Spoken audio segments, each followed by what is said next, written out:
um, Berkeley time. So it's Berkeley time right now. I will start. Some of you who asked about lecture slide, I just posted on Piazza, sorry for delay. In addition to the Zoom link, there are lecture slide too. So slide to week 2 lecture. So we're at week 2 and I'll start class right now. Has week quiz 1 been posted? I think they will post it. They have some logistical, like a logistical Andre, and Andre had like some problem logistically, like to get the quiz up on course website. And so they're picking it up on Piazza. So we'll get that posted soon, but I'll be responsible for week 2. Yeah, don't worry. I talked to Arvin like about Piazza poses for quiz 1, so that won't be fine. Will attendance be taken? If so, when? Yes, attendance will be taken because this lecture is recorded. If you have to leave early, that's fine. But if you are on this Zoom call and was here for a significant amount of time, then it will count as attendance. Okay, any other question?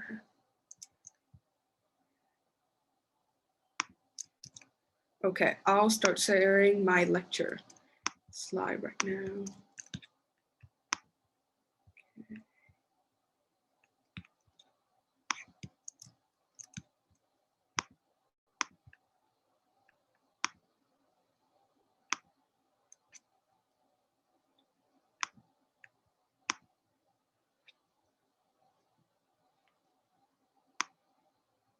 Okay, I'll put myself here. Oops.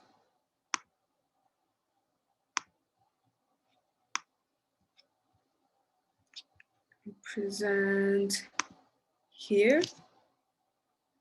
So hello everyone, this is week 2. In week 2, since we're on the second week and Andre did some introduction on week 1, week 2 is more on like a little bit more primer and introduction on machine learning and statistical method that we're using in our machine learning. Before we go into like recommendation system, I just wanted to give you guys like some basic rundown of what ML would look like. And so some table of contents today is that first I'm going to give you some intro to ML. Then I would talk to you about like, on the 3 types of like big machine learning, like supervised, unsupervised, or reinforcement. What are some classification or classifiers type? After that, I will talk about bias and variance, like model, optimizing models, and then loss functions along with that, and just a few techniques on optimization as like a closing or a summary. And I'll try to keep tab on who is like the chat over here, just on the side so that you guys can see lecture. Okay, and then in the end, there's a little bit of linear algebra review if you're not familiar with some math. But if you are, these will breeze through very quickly. So I will just start now. So some intro to ML. So what is machine learning in general? Definition. I picked it up from Arthur Samuel. He's very nice, and it's just basically it's a part of artificial intelligence, like a subset of, if this is artificial intelligence, machine learning is like within it. And it's basically to make programs or methods that to make prediction and decision without explicitly programmed to do so. So instead of you explicitly have to write like so many if else statement, if this, do this, else this, do that, or finally else, like do whatever, like the remaining part, like this, your program can like pick that up like a little bit easier, and it's kind of more intelligence than your dummy if else program. And there are a little bit more logic to it. And so your traditional program, like you might know, like basic lower div CS courses, you have input, and you write your program. Those very dummy if else going on. And traditionally you have like the output, but for some of machine learning, like you have both input and output going into your program. And like it will try to optimize the program, like optimize the method or the program itself to suit it for whatever you are trying to predict. It will just learn by itself, basically. Wait a second. So different types of machine learning. I will put this thing up here. There are different types that are supervised. This chat is blocking the way. Supervised, unsupervised, and reinforcement learning. Briefly about those three. Supervised is where you're trying to find patterns in labeled data. So your input or your training data already has labeled data. And unsupervised is that, oh, you're thrown an input or training, and usually they're unlabeled. You don't know what's in it. So you're trying to find patterns in data that are unlabeled, or you don't know what's in there. You might know that maybe there's some grouping, maybe there's not.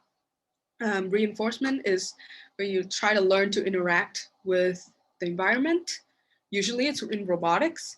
I know that a lot of RL, I know like some research, they do it a lot in robotics, or just like, yeah, that's where they use RL, and it learns the environment to like just keep updating and learning the environment to maximize what it's performing.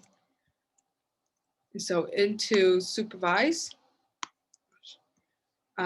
Supervise is where you have a data set D, and you have that data set contains a tuple of input, or like a pairing of input mapping from X to Y, like Xi to Yi. And X is in some real number with dimension D, and then Y is either a within like the real set, like a continuous set, or some discrete. For example, -1, 1. It doesn't have to be, I don't think -1, like it could be like, oh, 0, 1, 2, 3, 4, 5, like some discrete subset. This is more continuous, this is discrete. And this one, you call it regression. And the other one, the continuous one is regression, and the discrete one is classification. So you sort of have, these are some example of classification versus regression in supervised learning. And so in, for example, like basic example, like you have seen in maybe high school, statistic or any other intro to statistic class, you have the x-axis, so xi, and then you have the y-axis, yi. And this one is a continuous in the real. So so regression is basically you're trying to predict like trends, maybe linear or non-linear or more polynomial function, but you're trying to like predict or average out like the best fit or trend line. Classification, I feel like this is a bad example, also XI, but it's trying to, this is a better example, try to classify in a more like discrete set. Oh, is it either green or is it either blue for this example?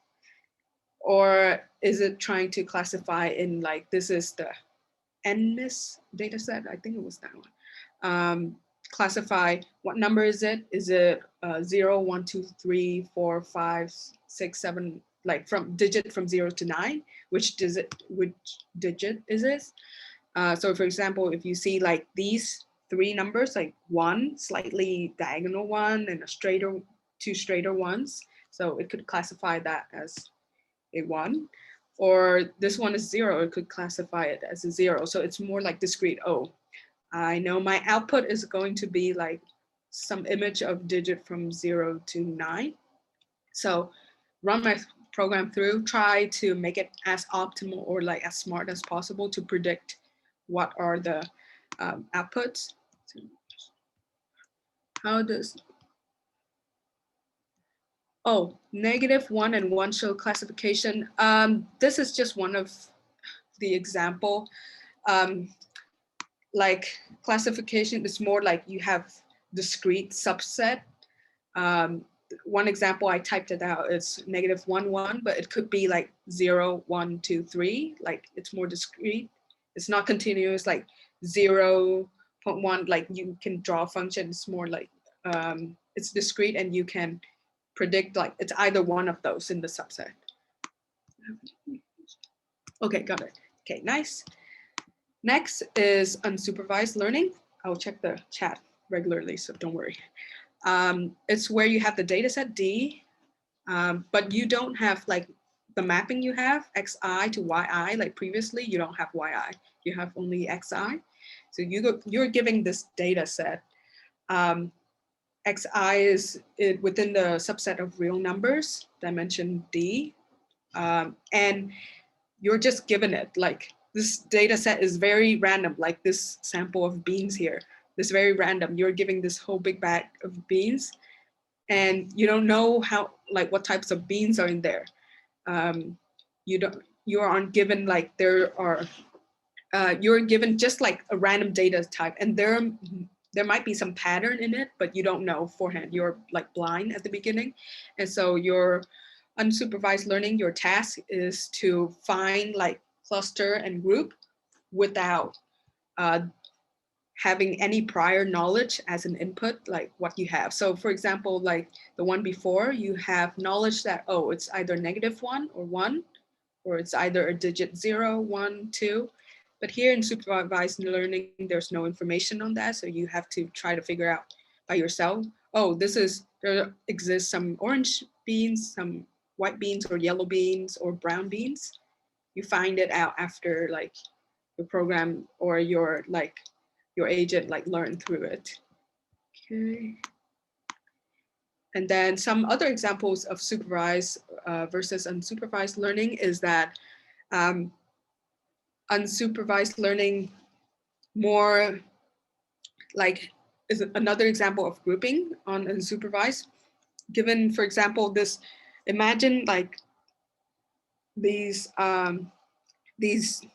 on the left hand side, these dots given to you at first, it's not color labeled, it's just black dots. And after running your program, it will give you these kind of colors, like it knows how to classify it. Oh, it's like I run through it, I learned from the data, oh, it's purple and or it's blue or it's red, so I can classify or try to find the distribution, like put it in like grouping. Rather than supervised learning, it's either regression, best fit line, or in supervised learning, it's classification, which is like classification in supervised learning is more of running like a decision boundary in between it. And so you're more like this is like unsupervised versus regression, and this is more of like unsupervised versus classification in supervised learning.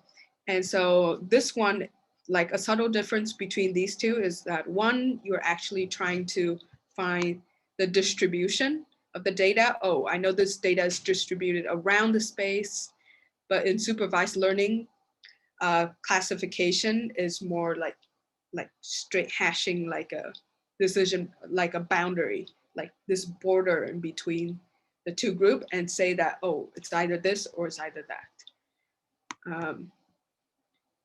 Let's see. Any questions? And then the third type, I'll go into more of like differences between these like very soon, but the third one would be reinforcement learning, which is learning to interact with the environment, like robots usually, and your program's trying to maximize its performance based on the environment, or maybe your agent is trying to maximize it. We'll go mostly into supervised and unsupervised for this course, but you're welcome to see some RL too. I know some people like to see like robotics RL, and it's just their passion. Not my cup of tea, sorry, but I'm more of like the first two. Let's see. For humans,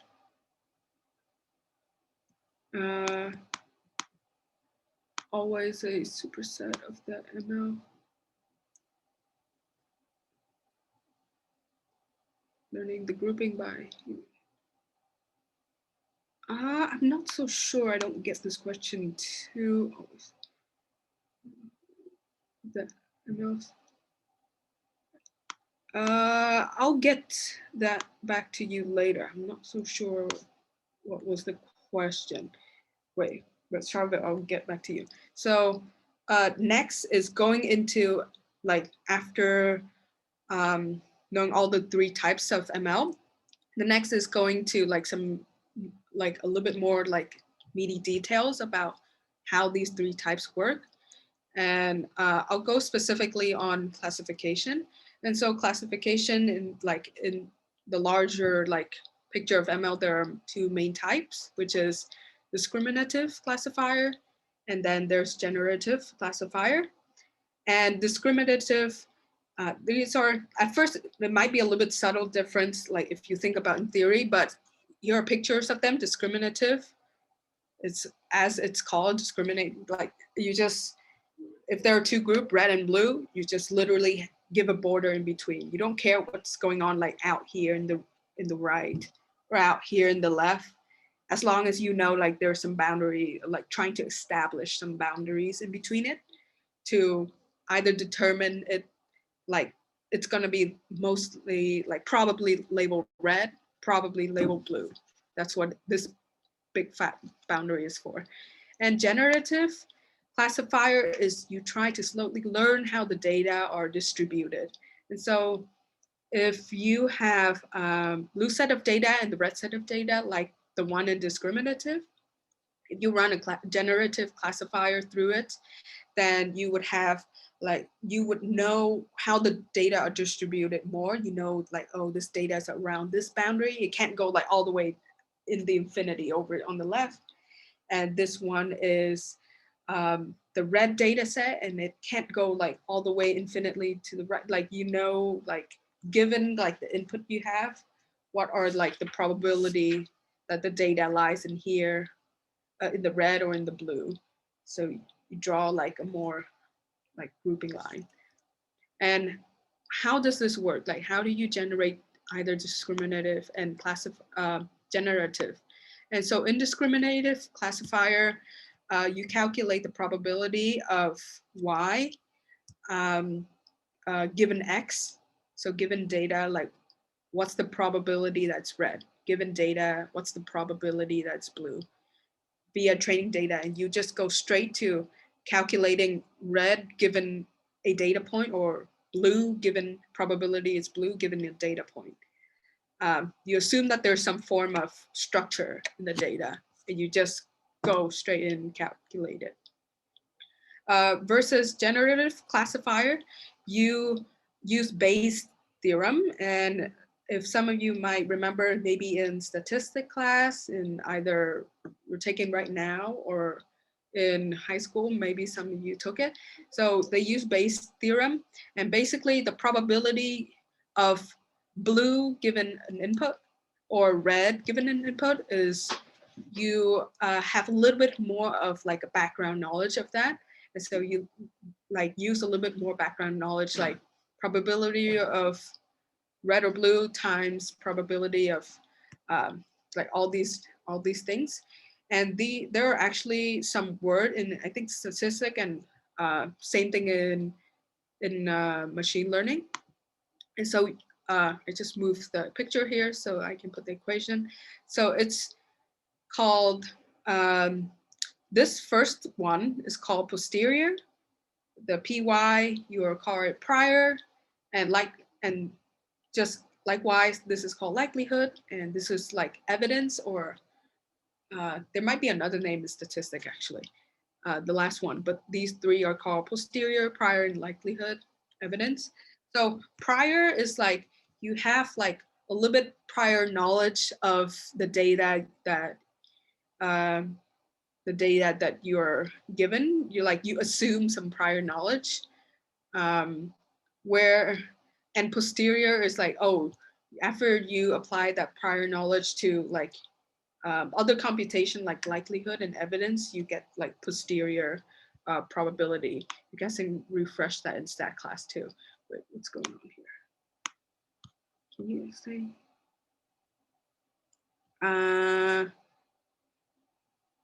Via training data. Okay. Let me see. So I think actually this is just get like the big picture, because I think I'm going to like hit on the same lecture as someone else like next week too.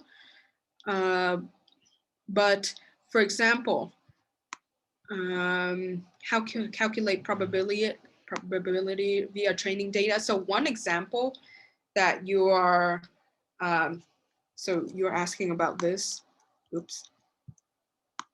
Like, oh, you know that P of Y given X, you can like calculate that through this. Wait, Elia was asking about like, how do you calculate P of Y via training data? So some of the method might be K nearest neighbor. Do you know, like, there are like multiple methods to do it via training data. So one of them is like, maybe you can use K nearest neighbor, which is like, you draw like boundaries, like based on like, oh, if you have one data point, then you can like, depending on like K number of neighbors you have next to you, you can draw like, it's either red or blue. And so after you run K nearest neighbor, it can draw data. Let me give you some example. Like neighbor.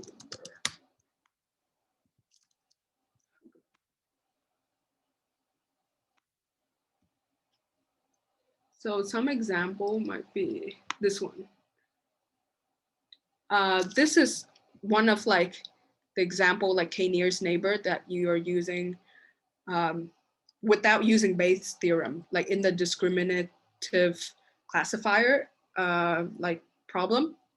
Like, I think you might have touched on K nearest neighbor in 61B, like some problem set. So for example, you're given this unknown data, this black thing. Your question is it red, green, or purple, blue, or like violet or something?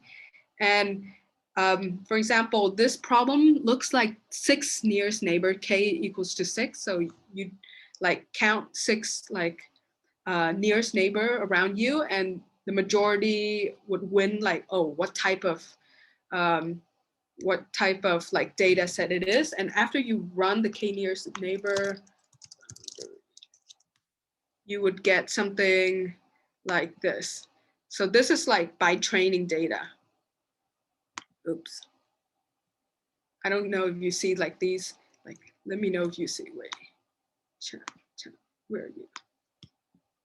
Like, for example, here are some like calculating P, Y of X, like probability of Y given X, like just using your training data and some like form of algorithm or like some like basic method.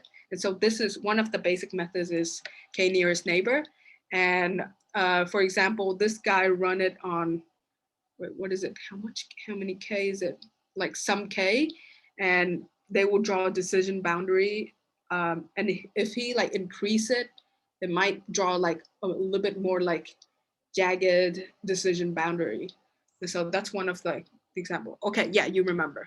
So those are some, so back to the lecture slide, those are some like example of calculating P given X, PY, probability Y given X, just using training data, not Bayes' theorem. Like it could be like anything, any algorithm using your training data. Okay, next. Some differences between discriminative and generative. So discriminative over here, it's mainly used in supervised for classification specifically unsupervised, because it doesn't make sense if it's used in regression. It's more of classification because in supervised you just hash out boundary, and that's what discriminative are doing. It's trying to make like decision boundary. And generative is mainly on unsupervised. So if you go refresher back a little bit on supervised and unsupervised, here are some unsupervised. It's using some generative right now. Oh, actually this one down here. Trying to make some decision boundary, learn how the data is distributed, and so that's generative. But look at unsupervised with classification, not regression. This is regression. Classification, it's just drawing a boundary. It doesn't care how the data is distributed. It just really cares about the boundary. And so, okay, so that's the difference. It creates either discriminative is more boundary oriented, and generative is more on how data distributed it. A little bit more like side notes, discriminative are insensitive to outliers, while generative is more sensitive to outliers. So why is that? Why is discriminative insensitive and the other one is? And so, for example, if I have like a point way out here, way out in the blue, outside the left of the blue, and it's an outlier blue, it could be a red, some outlier point. For discriminative, it's insensitive because as long as you're on the left side of this decision boundary, I don't really care what you are. You're so way on over the left, you're probably blue.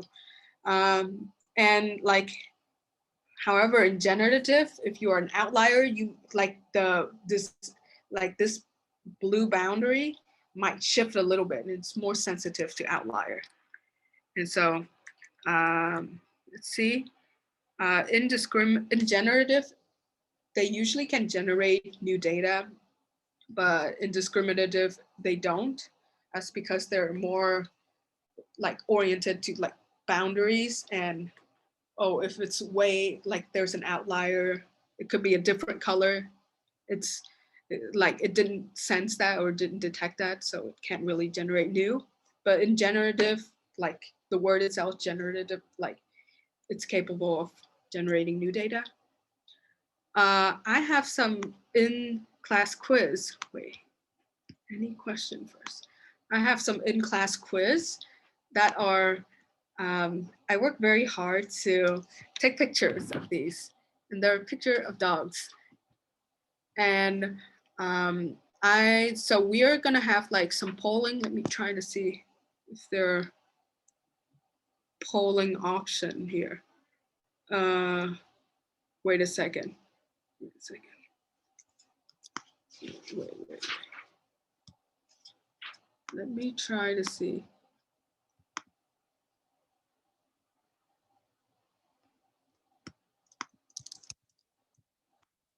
Where is the polling option?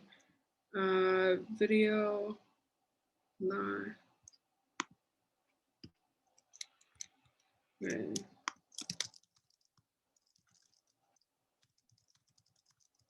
Hold on a minute. I'm just talking logistically to other instructor. How do you pull this thing? If not, like just give me 1 minute. If not, we're just gonna, just going to like put the answer in the chat. So I just, give me 1 minute. Okay, I think let's just, I don't think I have like permission on poll. Wait.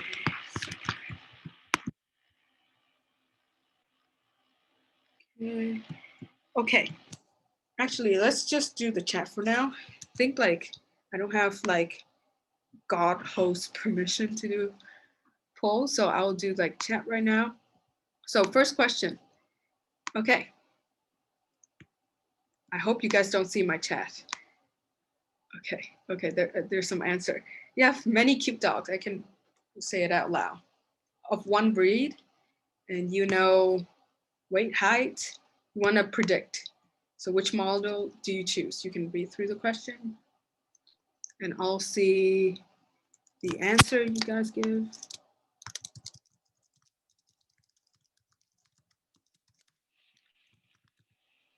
Okay, see a lot of answers already, and all of them are, wait, there's more answer.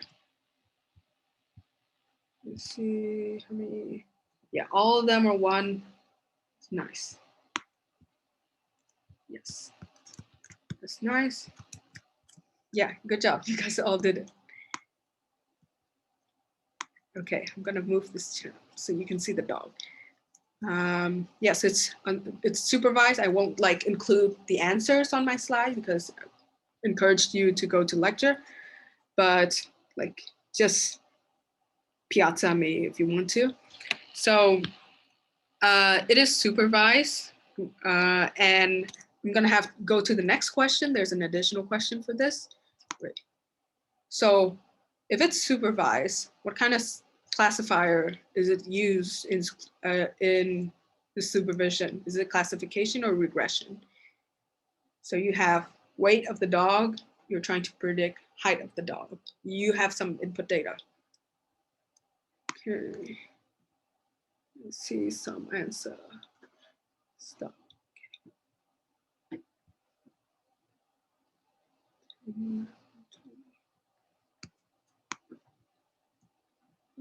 Yeah, some people already answer. Okay, I think almost more than half of the, or almost more half of the class. So yes, it's number 2, it's regression. It's regression because think of it as, oh gosh, think of it as this type in supervised learning. I don't know if you can see my mouse. Let me go to here, this one. Regression, you have like, imagine your X is your dog weight and Y is your height. So you're trying to predict like, oh, if you have a new data point in this graph, you're trying to predict where it is.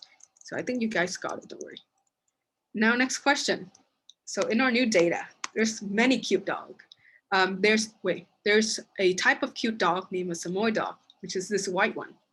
In the same data, you know there's other kinds of dogs too, like a corgi or like whatever random dog there is. So you have 2 objectives, like either define if it is a Samoyed or if it's not. And so which classifier should you use to find if it's yes or no a Samoyed? So generative or discriminative? I see some answer already. Okay.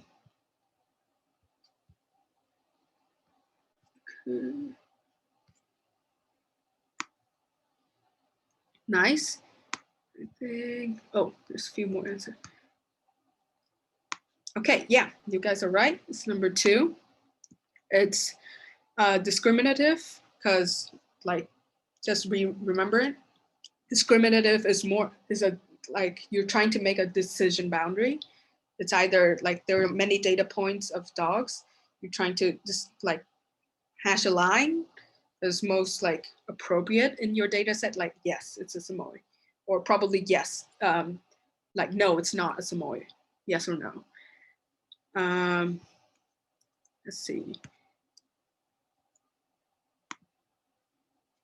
Okay. Next question, last question. Let's see, you have a data set now, like a new data set. You have a data set of many dogs. It could be a Samoyed, a Corgi, and then like a Black Lab. And you don't know what kind of dog there are initially. You're just given a data set. You don't know what kind. So this problem, I say in the problem set, it's unsupervised. What kind of classifier should you use to detect like what breed of dog? You don't even know which one. There could be even more than 4. Let's see, there's some answer. I swear I'm gonna have some polling soon.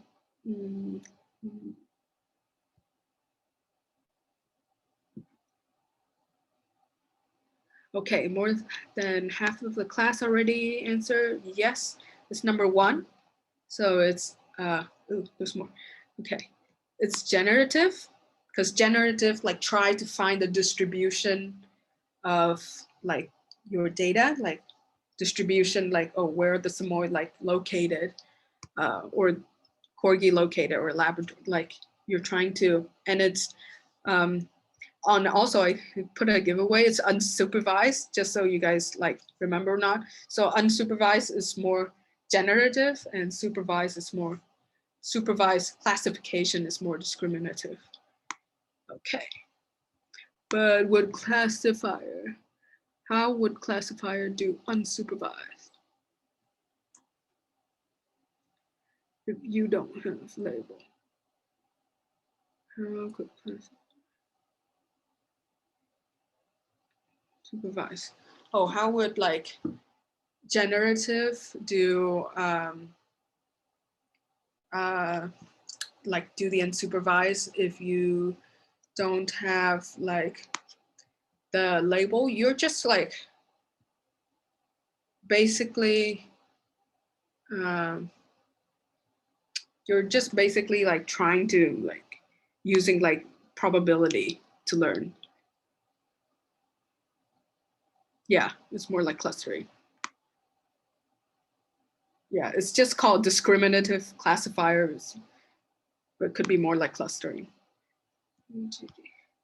Okay, next. Oh, it's freezing.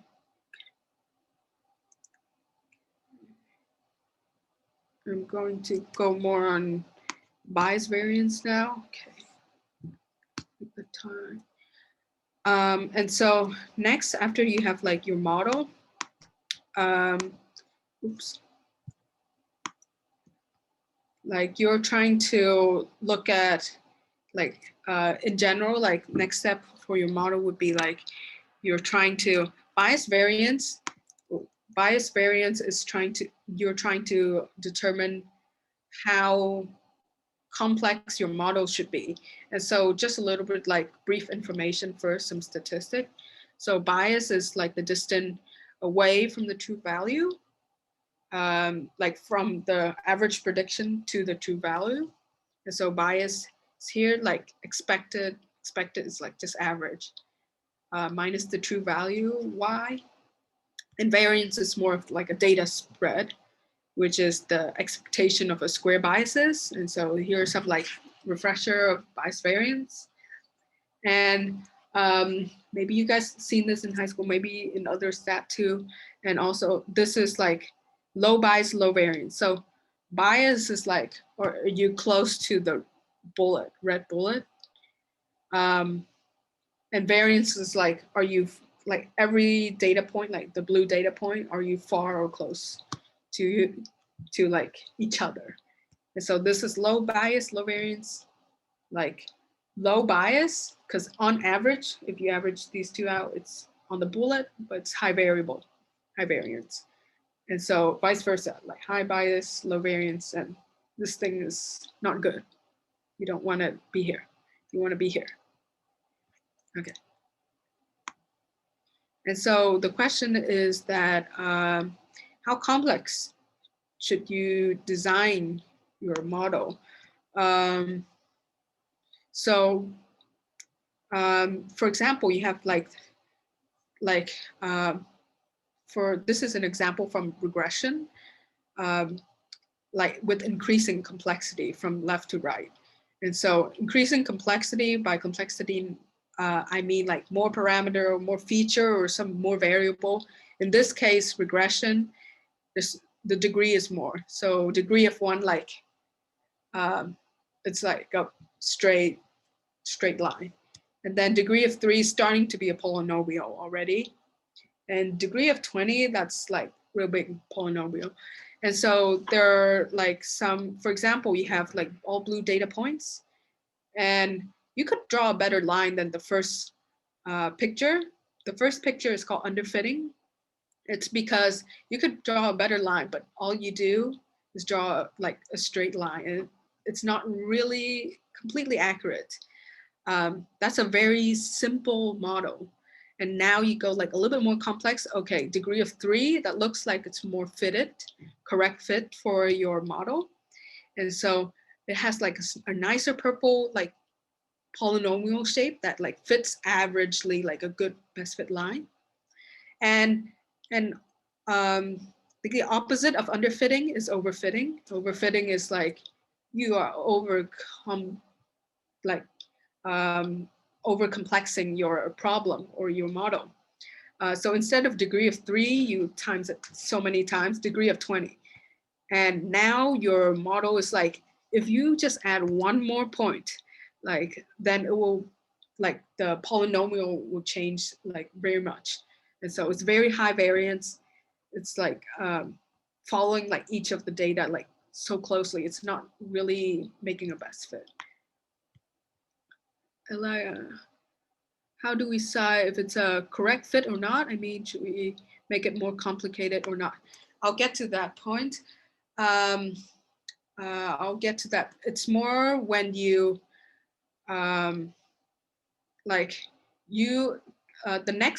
it's actually like the next part that we're going to talk about, like loss function and optimization. And so trying to not overfitting, because there's like an optimal. I will talk about like, this is where bias and variance like come together. I'll talk about like optimal model complexity. And so which one is how do you find the correct fit or like the optimal sweet spot in the middle? And so wait, cross-validate, yeah, you can use that. Wait, cross-validation. Yeah, that's one method to use it. Yeah. Let's see. But in general, usually like if you've seen these 3 models, these are like the X and Y axes of like a model. So the X axis is more of like the model complexity. This is simple. The left is super simple. The middle is like, oh, it's average. And more to the right, it's a complex model, super complex. And the y-axis is how much error you have. And so using the like standard equation, error equals bias square plus variance, plus some like irreducible error. Irreducible error is just like some error that your model can't take. Like, for example, it's error in the sensors already. It's error in like maybe on some like data set. So it's not perfect. Like even if you're at the most like optimum that you are, like you can't reduce those error. And so those are just supposed to be little, but your part is to minimize like bias plus variance. And so if you look at this graph, you start from the left, your model is very simple, low variance, high bias. But as you increase your model complexity, it's gonna have like higher and higher variance and lower bias, because if it's more complex, you take into account like many aspect or feature of your model. But if you make it too complex, then it's overfitting and like just tailoring to every single data point. So like over tailoring. You're just supposed to do the best fit line, not just over tailoring. And so if you add up bias square, the red line, and variance, the blue line, and just some irreducible error, you'll have like this total error, which is sort of like a concave like function. And your job is to find like back to wait. Elia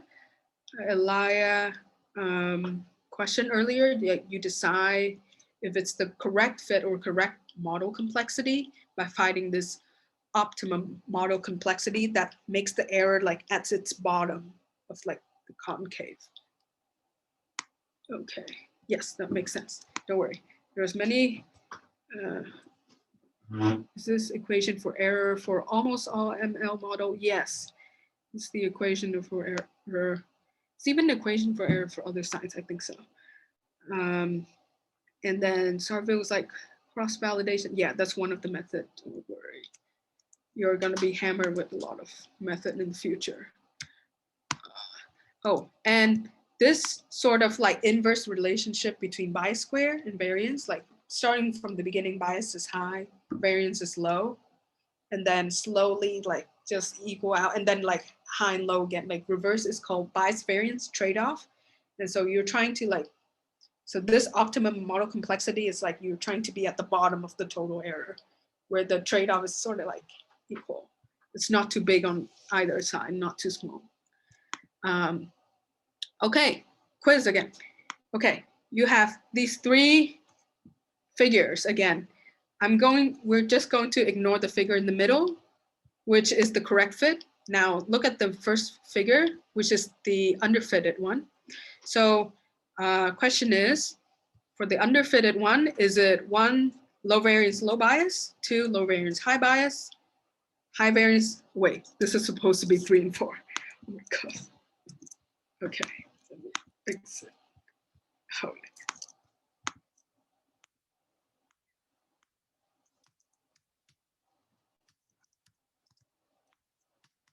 Okay, that's 3 and 4. Okay. Where is that? And so which of these choices should it supposed to be? Wait a second. It's supposed to be.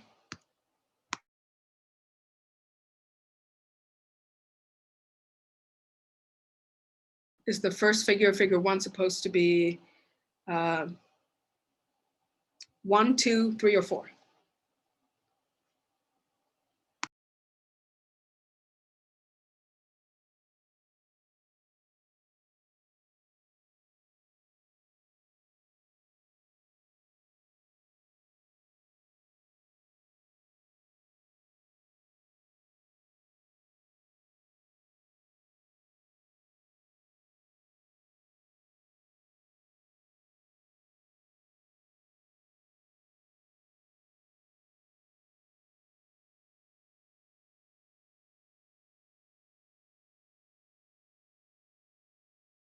Okay, I see some answer. Wait a second. Okay, how many answers are there? Okay, there's some 3 and some 4s. There's some 1. Oh, figure 1. Okay, the first figure, like the one on the left. Okay, let me see. Do you have the answer? Okay, there's some 2s. Okay.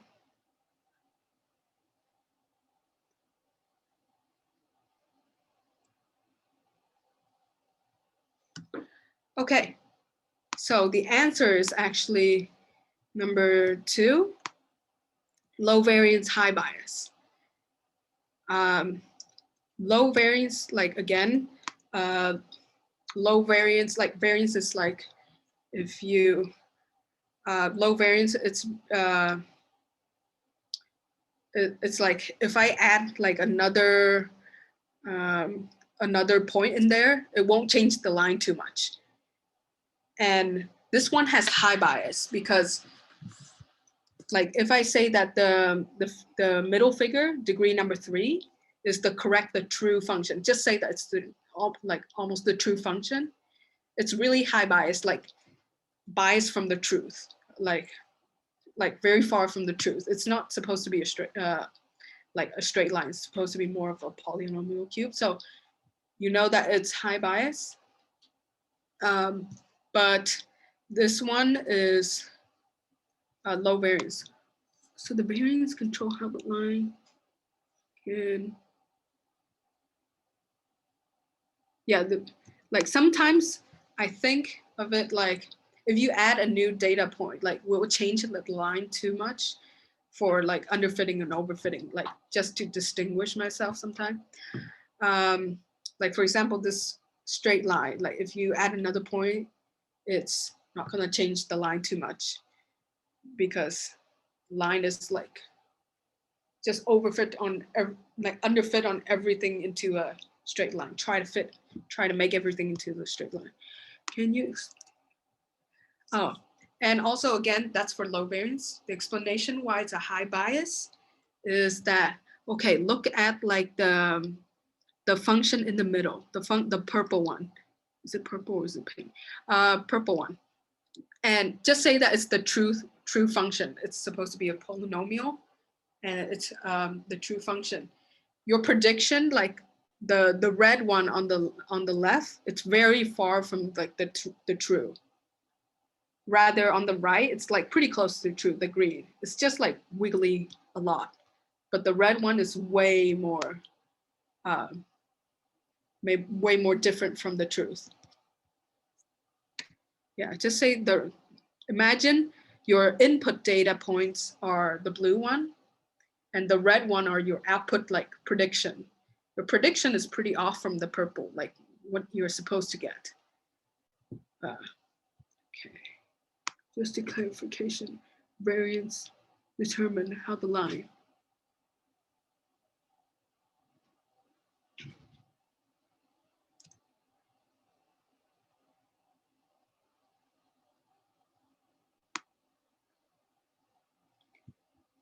So variance determine how the line could vary from the slope and bias, from the slope and bias control before the data point from the line. It's like let me see, like rephrase it in the correct way.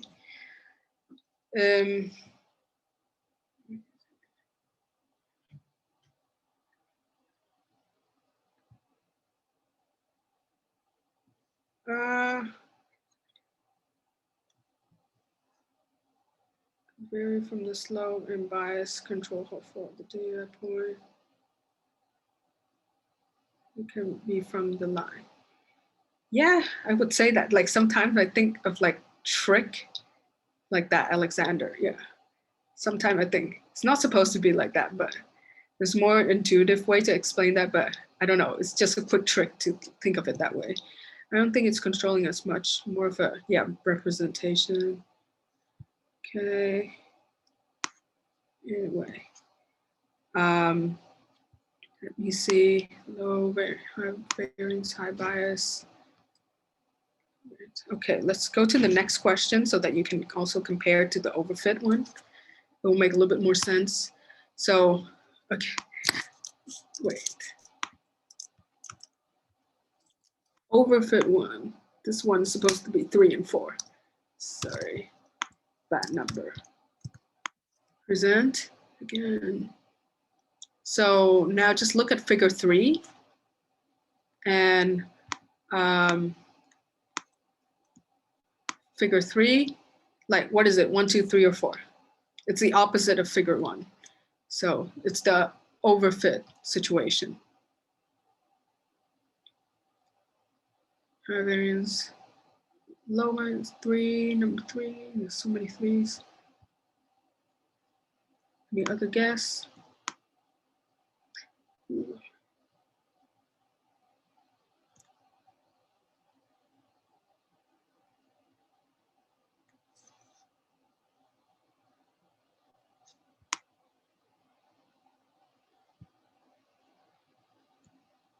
Yeah, Giovanni. Yeah, you can think of it that way. Giovanni.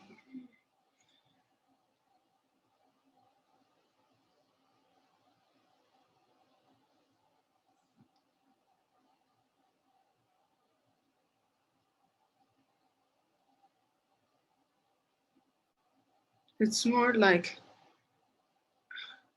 yeah, you can think of it, Giovanni, you can think of it like that in comparison to the blue point. But like, I think there's more like a correct answer. So variance by definition, yeah, you guys are all right, by the way. Number 3 is right, high variance, low bias.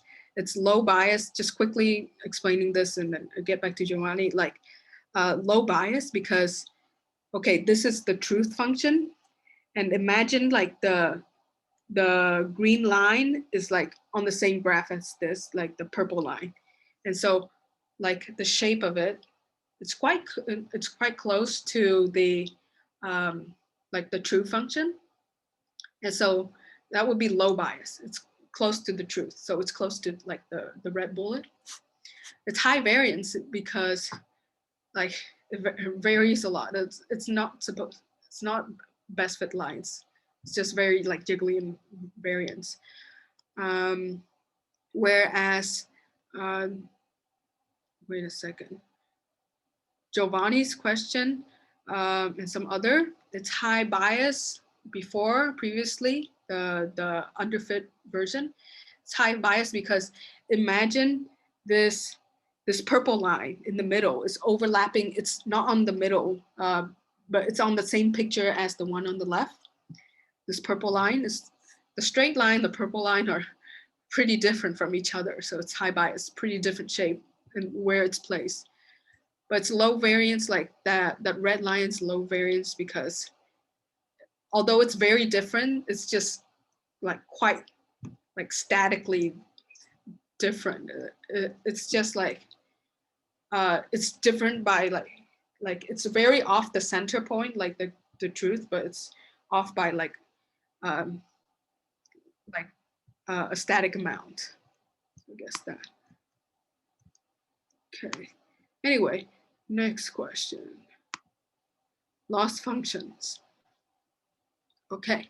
And so now that you have like this trade-off model, error and model complexity and bias variance trade-off, how do you find the optimal model complexity? And so you have, again, this like the exact same graph. You have like model complexity from simple at the left to very complex at the right. Then you have bias variance trade-off going around. So how do you find like that lowest point on the total error, like the lowest dip, the optimum? And so like lowest minimum, local minimum sometimes is good enough, or like global minimum. So how do you find that? So in order to find like this optimal model complexity dip, like your goal is just to like put in a different word. Your goal is to find the right number of parameters and value. Call that parameter like W, to make the model like as low error as possible, less error closest to your desired output. Let's call this sort of error, like just imagine those sort of errors like loss function, like how much are you losing, I guess, like, or like how much are you erroring? So your step is to define a loss function, call it L, that inputs W, like the amount of parameter value, and you compute. So L is just basically your total error line, like this black thing, just call it the loss function. So your next step is to compute the gradient of the loss function and then find the lowest error position. So computing the gradient is like sort of like computing the slope. Like gradient is like just 3D of like, slope is more like 2D, gradients like you can think multi-dimension going on. And you find the lowest error position, derivative, thank you. Oh, my English. And you find the lowest error position. So it's called gradient descent. And because no, gradient descent is, for example, okay, let's pick your initial weight. You just guess some weight W initially, just random point on the gradient. This is black dot. And you calculate, so how do you get to like the global cost minimum J min down here? Like the one from your black point above on the right to like below. So you do that by doing gradient descent, which is, gradient descent is like you descend down, like what the word descend mean, like down the gradient, just gradient descent, like by little, like a little bit. And define omega, or just W prime equals to W. So your initial weight is W. W prime is your new weight, like the below, like going down. And so you're supposed to like gradient descend by little, let N be like just very some small infinitesimal, like small number. And your, and grade, and here's the upside down triangles like gradient of your loss function. Just go down the gradient and just go down until you reach like 0, so like just 0. Yes. Is n the rate? N the rate. N is like how big of a step you're taking, I guess.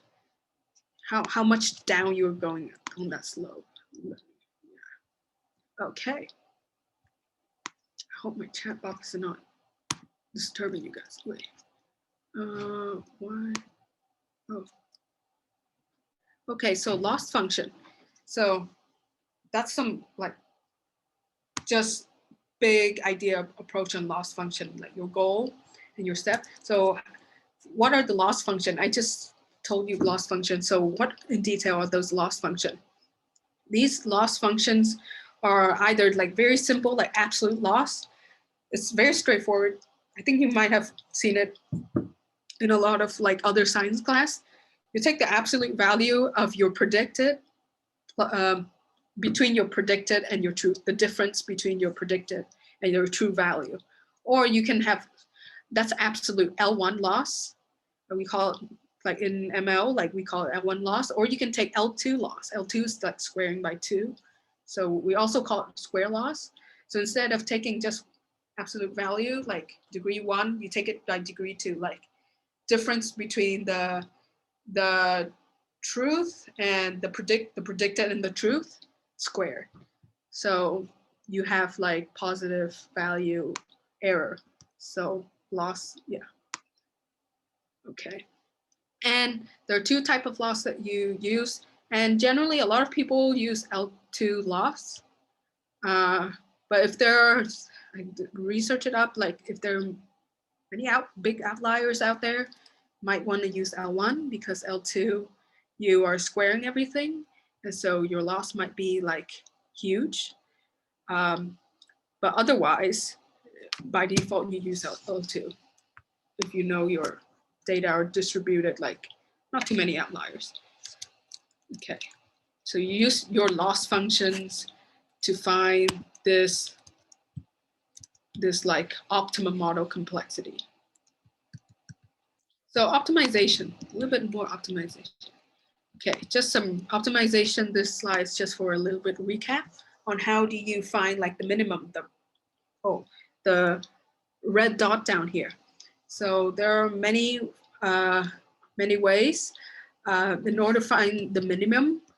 The one that I just talked to you about is number 2, iterative optimization, where you use like gradient descent.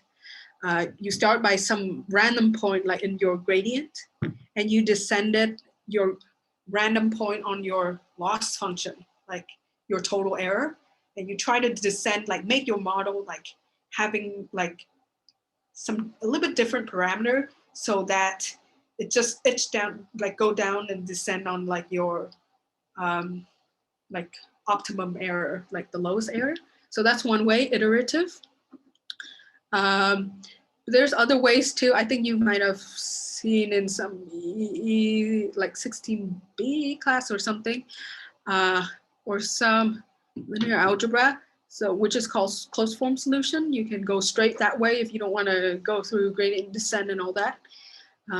That's where you find the solution, like W equals like ATA, inverse of ATA times ATY, which is you basically set up like an equation, like Y is basically like Y equals to AX. I can like type it out.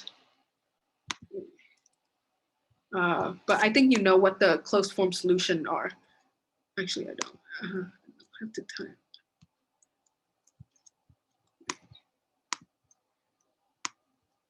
Yes.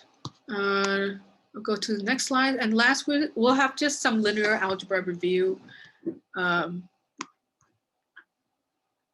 yeah.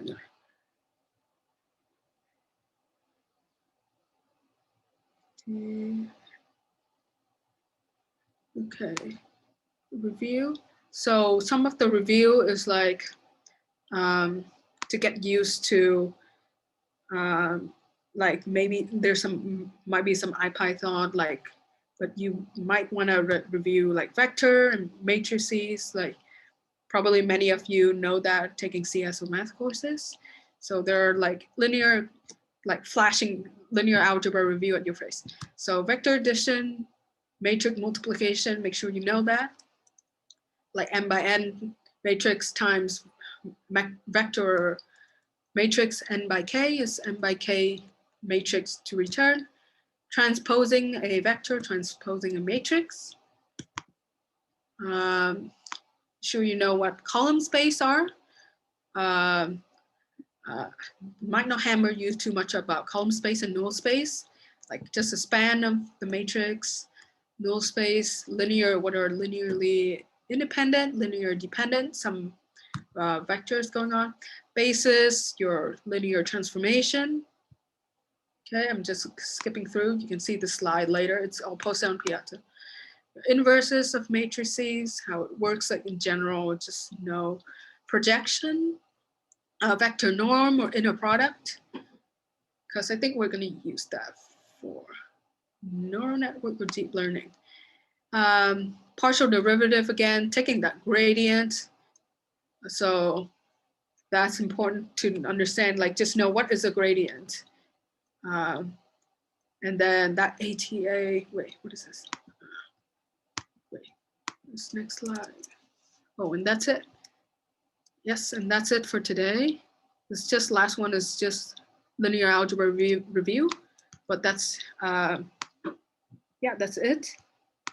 Any other question, you can just unmute or like put it in chat, try to answer. What's going on?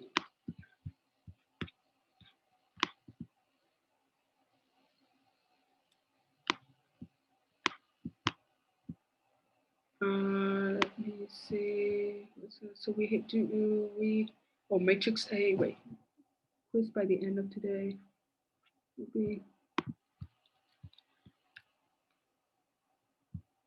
I think there's just a announcement on the quiz.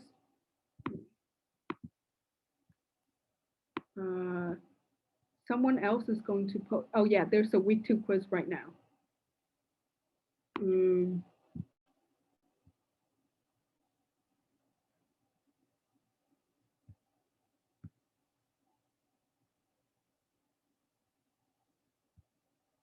Okay, there's just a week 2 quiz, and I can put the link back to you so that you don't have to scroll up all the way.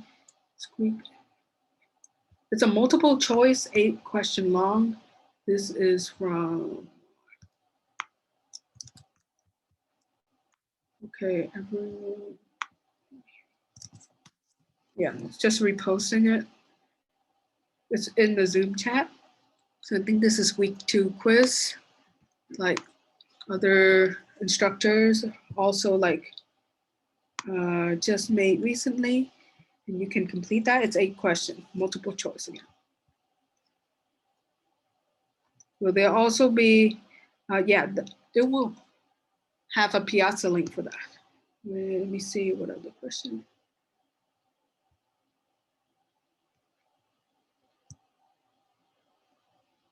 Okay.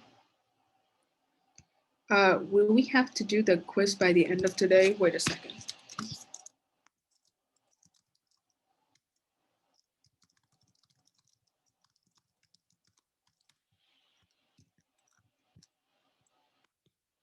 Yes, I already posted the slide today. It's on Piazza. It's on the same post thread as like lecture, week 2 lecture Zoom link plus slide. Where is it? Here. I don't know if you see my screen up here. A research recommendation. Yes, there are paper recommendation regarding the topic today. It's already posted on the website. If you go on, I don't know if you can see my screen up here right now. But if you go on the website, week 2, there's this link over here, page 1 to 10. Don't overread from 11 to 60 something. It's just state-of-the-art survey to get you to like understand more of like, oh, what's the overall of these like models. I can put the link here for you. It's also on the website too. Any other paper recommendation? That's the paper. Will the ones from today be posted as well? Sebastian, what do you mean the ones from today? Oh, the slide. Yes, the slides are already posted on Piazza. Yeah. Yes. Yeah, not course website right now because we're trying to figure out, but everything is Piazza all the way. Let me see. Posting slide.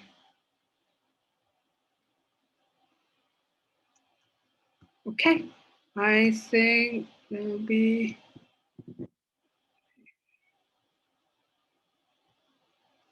paper recommendation. I think this paper is pretty good. Yeah, don't worry. Read this paper. And if you're like, I would say read this paper first. If you want another paper, like just Piazza me privately or just email me privately. Okay. I think that's it for now. If you have no other question, I'll be here. But thank you.